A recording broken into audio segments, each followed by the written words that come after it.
अभी हाल ही में हमारा देश दो हिस्सों में बढ़ चुका था। एक हिस्सा जो कुत्तों से बेहद प्यार करता था, उनकी सदियों से चली आ रही जद्दोजहद को आसान बनाना चाहता था। दूसरा हिस्सा जो कहीं ना कहीं कुत्तों से डरता था। दोनों की प्रतिक्रिया स्वाभाविक थी और सरकार का एबीसी नियम के तहत निवारण भी सराहनीय था। लेकिन चलिए अब गाय पर बात करते हैं।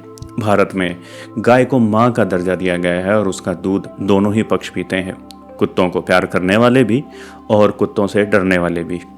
चाहे ईद उल फितर की मीठी सेवइयाँ हो या फिर भगवान को भोग लगाने वाली खीर, शायद गाय को कुत्तों से जितना खतरा नहीं है, लेकिन इंसान से जितना है वो इस वीडियो के अंत तक आपको शायद समझ आ जाएगा।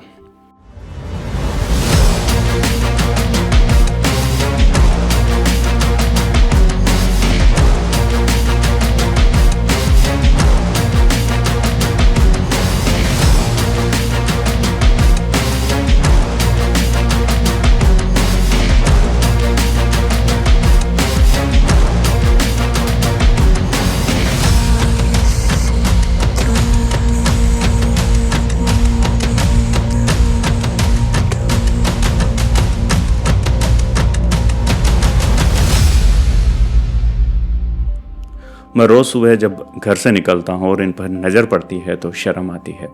लोग इन्हें घर के सामने से भगा देते हैं क्योंकि गोबर करती है, क्योंकि बदबू आती है। लेकिन इंसान के अपने कचरे का क्या? मूत्रालय नहीं मंत्रालय लिखा है। खैर, आगे बढ़ते हैं। कोई पानी डालकर इन्हें भगाता है तो कोई डंडे से मारता है। अब ये जाए तो जाए कहाँ, और अंत में इनको समझ आती है रोड्स।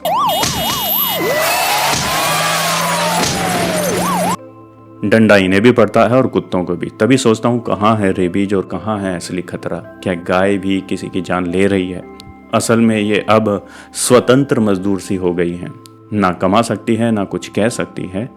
दिन भर दर दर भटक कर कचरा, प्लास्टिक, दवाइयाँ, जहर जैसी चीज़ें खाती है। भूखी प्यासी अपनी ज़िंदगी से लड़ती रहती हैं। कमाल तो ये है कि इनके भी कंपटीटर्स हैं।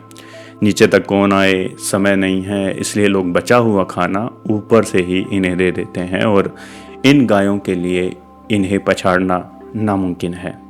शाम होते ही इनका दूध निचोड़ लिया जाता है, कभी इंजेक्शन देकर, कभी बछड़ों का हिस्सा छीनकर या फिर कृत्रिम गर्भाधान करवाकर।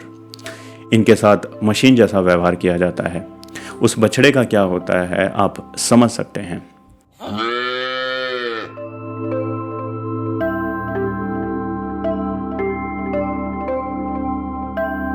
मैं जर्मनी गया, वहाँ गायों को माँ तो नहीं माना जाता, लेकिन एक संपत्ति की तरह देखा जाता है। जब तक जीती है सम्मान दिया जाता है। अब शहर छोड़ दीजिए जनाब, गांव की ओर बढ़ते हैं। गांव में भी इंसान का लालच दिन पर दिन बढ़ता गया है। अगर आप सचमुच करुणा रखते हैं तो एक बार उस गौशाला में जाइए जहाँ से आप दूध लाते हैं। वहाँ बछड़ों की गिनती कीजिए और देखिए वो जाते हैं तो जाते कहाँ हैं। कई बार सोचता हूँ श्री कृष्ण के साथ गाय हमेशा क्यों दिखाई जाती है?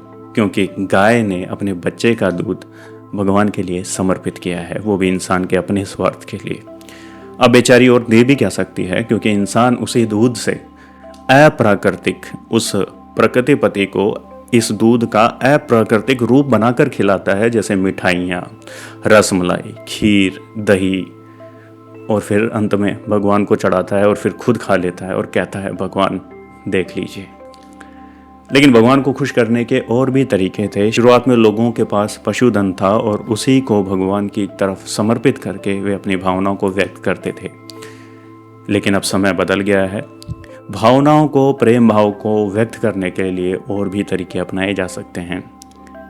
और प्रेम अगर सचमुच में है तो सबके लिए होगा।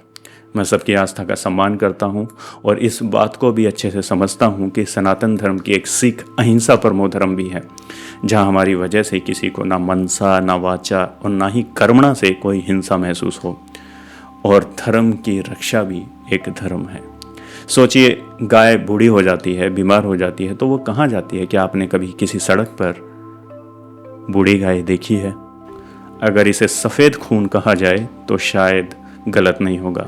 और अब एक बार ज़रूर सोचिएगा, दुनिया के सभी जानवर एक उम्र के बाद अपनी माँ का दूध छोड़ देते हैं। फिर चाहे वो मांस खाएं या फिर घास पत्ते, कभी भी लौट कर किसी और माँ का दूध नहीं पीते। लेकिन इंसान कहा जाता है सबसे श्रेष्ठ और इंडिपेंडेंट, पूरी जिंदगी एक और जीव की माँ का दूध पीता है। अगर दूध सचमुच में जिंदगी भर मनुष्य के लिए जरूरी होता तो शायद प्रकृति उसके लिए ये प्रबंध उसकी माँ से ही करती, किसी और जानवर की माँ से नहीं। या फिर क्या टीवी विज्ञापनों ने हमारी आंखों पर पट्टी बांध दी है? अब सरकार से यही उम्मीद है कि इनके हक में भी कोई कानून बने। अंत में यही रिक्वेस्ट करूंगा, भारत में गाय की असली दशा क्या है, एक बार इस डॉक्यूमेंट्री को जरूर देखें।